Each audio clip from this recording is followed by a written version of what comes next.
The rain poured down relentlessly, soaking the woman hunched against the marble wall of the towering glass building. People rushed past her, pretending not to see. But inside the top-floor office, someone was watching someone with power, secrets, and a cold heart that was about to crack. Every morning for the past 11 days, Claire had positioned herself by the revolving doors of the Eltridge Global Headquarters, a blanket around her shoulders and a folded cardboard sign that read, "Former Marketing Manager. Just one chance to prove myself." Her blonde hair, now matted and graying, stuck to her pale skin. Her face, once fresh and composed, was now hollow and weathered. She didn't ask for food. She didn't beg for coins. All she wanted was a job. At first, the employees of Eltridge avoided her. Then they started whispering, "Is she crazy? She's here again." She used to work in tech, someone said, but Claire ignored the whispers. She sat in silence, her eyes locked on the stream of polished heels and leather shoes passing her. She memorized the patterns, the rhythms. She could tell who was late, who was anxious, who had just been promoted. She noticed everything, especially her. Madeline Reyes, the CEO of Eltridge Global. Every day, Madeline emerged from her town car like royalty, stepping into battle-structured navy suits, hair slicked back, expression impenetrable. She never glanced at Claire, not once. Not until today. It happened on a Monday morning, gray and cold. Claire had written something new on her sign. "I wasn't always invisible." Madeline stopped. The crowd behind her rippled like a river meeting a stone. For the first time, she turned to face Claire. Their eyes locked steel blue against frost gray. "You've been here every day," Madeline said. Claire stood slowly, her joints cracking under the weight of sleep deprivation and rejection. 12 days. Why? I had a life, a family. I lost it all. I'm not asking for sympathy. Just a chance to prove I can still be worth something. Madeline raised an eyebrow. You think standing out here proves something? Claire swallowed hard. I think persistence does. I think someone who shows up, even when they've been knocked down, deserves to be seen. The silence between them thickened. Then, to everyone's shock, including her own, Madeline said, "Follow me." Gasps rippled through the lobby as Madeline led Claire inside. The woman who had once filed quarterly reports now walked barefoot across marble floors, dripping rainwater on the polished tiles of a company she never thought she'd enter again. In the elevator, neither spoke. Claire stared at her reflection, trying to find the woman she used to be. Madeline typed rapidly on her phone. When they reached the 45th floor, Madeline gestured for Claire to sit in the corner of her office, near the window, still dripping and shivering. She handed her a towel without looking. "I'm not promising you anything," she said. "But if you're serious, you'll do exactly as I say." Claire's voice was hoarse. "I'm serious." "Then we'll start with this." Madeline slid a tablet toward her. "I want you to research 3 competitors and give me a breakdown of their Q2 digital strategies within 2 hours. Claire blinked. "Without access to your internal files?" Madeline raised a brow. "You said you were persistent. Show me you're resourceful, too." For the next 2 hours, Claire worked in silence, her fingers trembling on the touchscreen. Despite the hunger twisting in her stomach and the exhaustion pulling at her eyes, she clicked, scrolled, analyzed. Her brain flickered with forgotten skills. She remembered metrics, funnel drop-offs, the subtleties of B2B targeting. By the time Madeline returned, Claire had written 2 pages of notes. Clean, sharp, and more accurate than the intern's last 3 attempts. Madeline said nothing, but she placed a protein bar on the desk and left the room. The next day, Claire was back. But this time, she came in through the side door. Madeline gave her a login. "I don't do charity," she said coldly. "If you want to prove you're worth something, don't expect hand-holding." This is trial by fire. Claire nodded, and so it began. The whispers at Eltridge Global turned into murmurs of confusion and suspicion. Why is she here? She smells like the street. Is Madeline mentoring a homeless woman now? But Claire didn't care. She worked quietly from a makeshift desk outside the executive offices. No email signature, no title, just tasks. Small ones at first: competitive audits, proofreading decks, pulling data from public APIS. Then, one day, Claire noticed a flaw in a proposal meant for the company's largest client. A major error in a conversion metric. She flagged it. The client didn't pull out. In fact, they renewed with a 20% budget increase. Madeline didn't thank her. She didn't smile. She simply passed Claire a real ID badge the next morning, clipped to a plain lanyard. The name read, Claire Harrow, Analyst, Provisional. It wasn't much, but it was more than she thought she'd ever hold again. One evening, long after the office had emptied, Madeline walked past Claire's desk and noticed her asleep head on folded arms, mouth slightly open, shivering despite the heating. She paused. Something flickered behind her eyes. She placed a coat over Claire's shoulders and walked away. The next morning, Claire found a key on her desk. No note. Just an address. It was a small studio apartment across town. Basic, clean, paid for 6 months in advance. Claire wept alone in the shower that night, the hot water scalding away weeks of grime and something deeper shame. Still, she hadn't seen her daughter. That was the hardest part. Claire had once been a wife, a mother, an account executive with a corner office.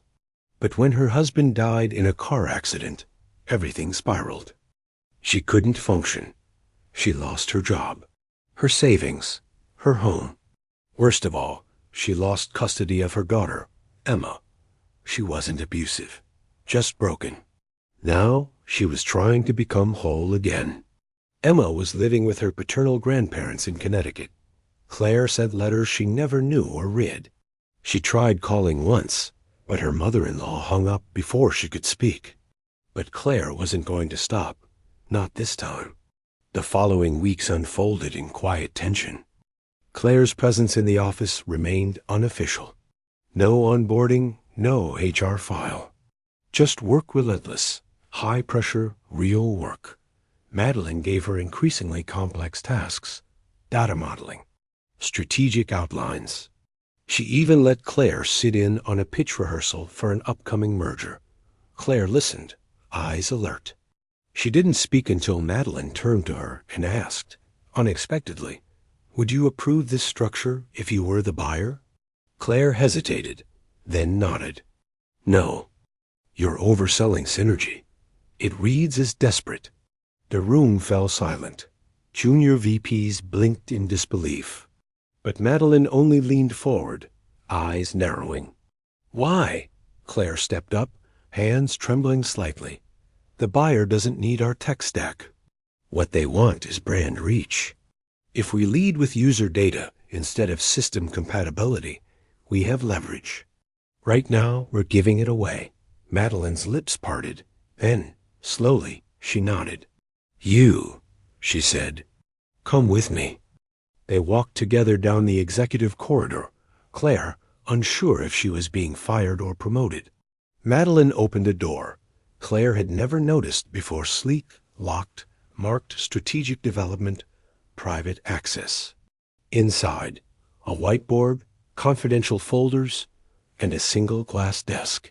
"You'll work from here now," Madeline said. Claire blinked. "Why?" "Because I have plans. And people in this building are getting too comfortable." Claire stepped in slowly. "And me?" "You're uncomfortable. That makes you sharper." For the first time, Claire saw a flicker of vulnerability behind Madeline's polished surface. Not softness, just the awareness of how quickly comfort becomes weakness. They shared that understanding. In that cold, sterile room, something unspoken passed between them. An alliance. But alliances come with danger. It began with the parking garage incident. Claire was leaving late, as always. The lot was nearly empty. As she approached her borrowed car, a man stepped out from behind a pillar. Clean suit, neutral smile. Something was off. "You're Claire, right? The one Madeline's been protecting." Claire's stomach twisted. "Excuse me?" He stepped closer. "Just be careful. People are talking. Executives don't like unvetted charity cases getting power. I'm not charity? Maybe not. But if you think this company doesn't eat its weak, you haven't been around long enough." He walked off, hands in his pockets. Claire didn't sleep that night. The whispers returned. Louder this time? "She's got dirt on Madeline. I heard she used to be her sister-in-law. Or maybe Madeline's trying to replace us with people she can control." But Claire kept her head down. The work consumed her. She started arriving before dawn. She studied every past campaign Eldridge had launched. Every failure. Every pattern Madeline hated repeating. And slowly, quietly, she built a report, a proposal, a solution. She left it on Madeline's desk one morning, unsigned. 3 hours later, Madeline barged into the strategy room, eyes burning. "Did you write this?" Claire stood. "Yes." "Then you're coming with me." They flew to Toronto that night. No explanation.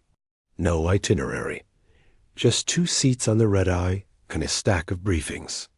On the plane, Madeline handed Claire a dossier. "The company we're about to acquire has a problem. I need you to point it out to them before the board meeting does." Claire flipped through the documents, scanning charts and forecasts. Then she stopped, her breath caught. "This growth rate, it's fake." Madeline arched a brow. "How?" "They're looping user retention metrics into acquisition numbers. It's fluff. They're inflating loyalty to mask churn. Can you prove it?" "Yes." "Then do it. Tomorrow morning." Claire stared at the skyline through the plane window, her heart thudding. This was the deep end. And Madeline had just pushed her in. The meeting was brutal. Dozens of suits. A marble table longer than her childhood home. Madeline sat with her signature icy calm, while Claire stood at the far end, presenting her findings with a shaky but controlled voice. When she finished, the room was silent. Then a board member, silver-haired, smug smirked. "So, you're the stray our CEO picked off the sidewalk." Madeline's jaw clenched, but Claire didn't flinch. "No," she said evenly. "I'm the one who just saved you from buying a liability." The boardroom froze. The chairman turned to Madeline. "She yours?" Madeline nodded. "She's ours now." The vote passed. The acquisition went through modified, renegotiated, salvaged. And Claire? She was no longer invisible. The promotion came quietly. A new badge. Claire Harrow, Director of Market Strategy. No welcome email. No press release. Just results. But something else came too. An envelope tucked into her desk drawer. No name. No stamp. Inside, a photo of Emma. And a note. "Does she know what you've become?" Claire's blood turned to ice. Who had sent it? How did they know? She showed it to no one. Not even Madeline. Especially not Madeline. Because the one rule they shared was this: never reveal what scares you. But fear is patient. And it always finds cracks. 3 days later, Claire received an internal memo. Urgent. Employee background audit. All level 5 staff must complete full disclosure update within 48 hours. She froze. Claire had lied on her original form. Not about her skills, but about her housing history, her employment gap, the custody status of her daughter. If anyone traced those details, everything could unravel. She went to Madeline's office, heart pounding. "I need to talk to you." Madeline didn't look up from her screen. "You're worried about the audit." Claire's breath caught. "How did you—" "I started it." Silence. Madeline finally met her eyes. If you think I gave you this opportunity because I didn't do my homework, you don't know me at all. Claire's voice was thin. Then why the audit? Because I need to know who else is hiding things. And because you need to know, this is how high the stakes are now. Claire nodded, jaw clenched. Madeline leaned back. I protected you. But if this company turns on us, I won't be able to again. Not twice. Claire's eyes burned. She wasn't just rebuilding a career. She was walking a tightrope made of secrets. And the wind was rising. The audit storm swept through Eltridge like a cold front. Resumes were dissected. Background checks rerun. LinkedIn pages quietly edited. A few junior managers disappeared without explanation. But Claire? She passed. Not because her file was perfect. Because Madeline made it so. A silent transaction. No words. No promises. Just a quiet override in the system and a new sanitized profile. Claire knew what it meant. Loyalty wasn't optional now. It was survival. Still, something had shifted. Madeline no longer met her eyes. Meetings were faster. Directives sharper. And Claire began to notice things. Hushed conversations ending when she entered the room. Files disappearing from shared folders. Her badge access revoked from one of the top-level conference rooms. She wasn't rising anymore. She was being tested, or worse, targeted. Then came the press leak. A blog post from an anonymous source claimed that Eltridge Global had hired a disgraced former executive with a history of neglect and psychological instability. The post linked to public custody filings, Claire's old eviction record, even a photo of her asleep on a subway bench. It went viral. The comments were merciless. This is who's shaping strategy at $1 billion firm? Madeline Reyes is slipping. Nepotism? Blackmail? What's the real story? Claire stared at the screen, frozen. This wasn't just sabotage. It was personal. Madeline summoned her. Claire expected rage, fury, accusations. Instead, she found Madeline in her office, lights dimmed, staring out at the skyline. Did you think this would be easy? She said without turning around. No. Did you think no one would come for you? Claire said nothing. Madeline turned, her face unreadable. They want me gone, and they'll use you to do it. Then cut me loose. Madeline stepped forward, eyes sharp. No, that's what they want. You're not my weakness, Claire. You're my proof. Proof of what? That no one is beyond redemption. Claire's throat tightened. It was the closest thing to kindness Madeline had ever said. But kindness doesn't stop bullets. The board demanded a meeting. Emergency session. Full attendance. No exceptions. Claire wasn't invited, but she knew. They were going to push Madeline out. Use Claire's past as evidence of poor judgment, risk, emotional compromise. Madeline might be cold, but she was never careless. Until now. Claire paced the office, heart hammering. Then she opened her laptop. She still had the merger reports, the revised forecasts. The last 6 months of confidential strategy documentation, most of which had her fingerprints all over them. If she leaked any of it, Eltridge's valuation would crash by 30%. She could burn it all, but she didn't want revenge. She wanted something else. She wanted Emma, so she made a different kind of call. The lawyer on the other end sounded cautious. Reinstating custody takes time, Miss Harrow. And your history. I have a stable address, a job, a title. I've passed every drug test. I'm clean. I'm mentally healthy. My daughter deserves to know me. The lawyer hesitated. There may be a way to file for visitation first. Limited contact. If we can show... File it, Claire said. Then she hung up. She had no time to waste. Because if the board succeeded, she'd lose everything again. She arrived outside the boardroom 10 minutes before the vote. Security tried to stop her. Madeline's assistant tried to warn her, but Claire walked in anyway, uninvited, unapologetic. The board turned, scandalized. "What is this?" the chairman snapped. "I'm here because you're making a decision based on half a picture," Claire said, voice steady. "This isn't your place. I rebuilt a multi-million-dollar vertical from scratch. I stopped a faulty acquisition. I'm not a liability. I'm your leverage." One of the younger members leaned forward. "You leaked the article, didn't you?" Claire's eyes narrowed. "No, but I know who did." She turned toward a man at the end of the table, Richard Vail, CFO.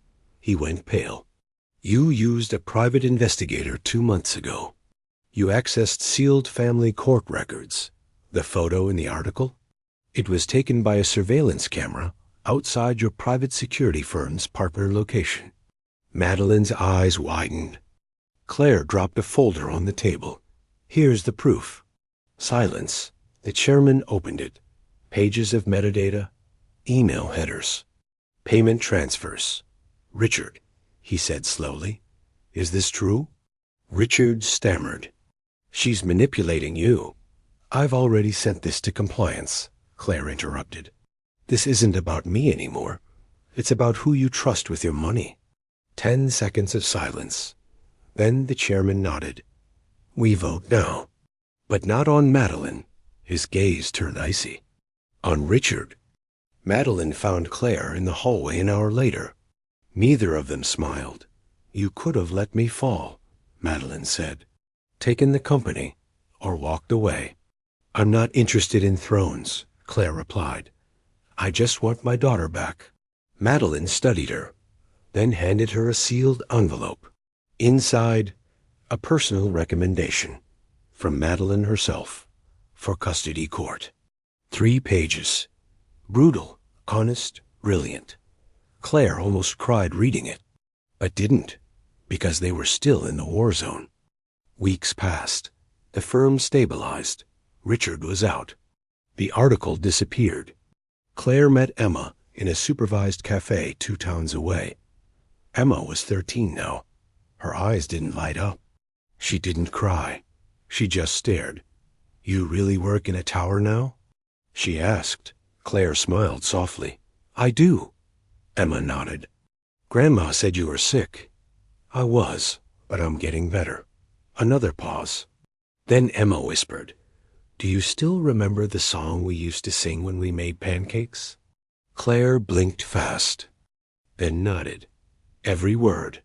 And for the first time in years, Emma smiled. It was small, but it was real. A fragile peace between Claire and Emma was a beginning, not an end.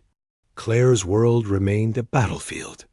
Back at Eltridge, Madeline's grip tightened. She'd survived the boardroom coup, but her enemies were still lurking. And Claire? She was now a visible target. One rainy afternoon, as Claire left the office, a shadowy figure blocked her path. "Nice work today, Director Harrow," the man said, voice low and threatening. Claire stiffened. "Careful. The higher you climb, the further you fall." She recognized the voice. It was Richard's replacement, Victor Lanes, a ruthless insider Madeline warned her about.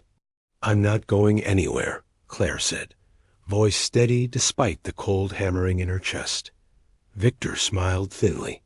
"We'll see." Weeks passed with subtle sabotage. Files went missing. Key meetings happened without Claire's invite. Her emails went unanswered.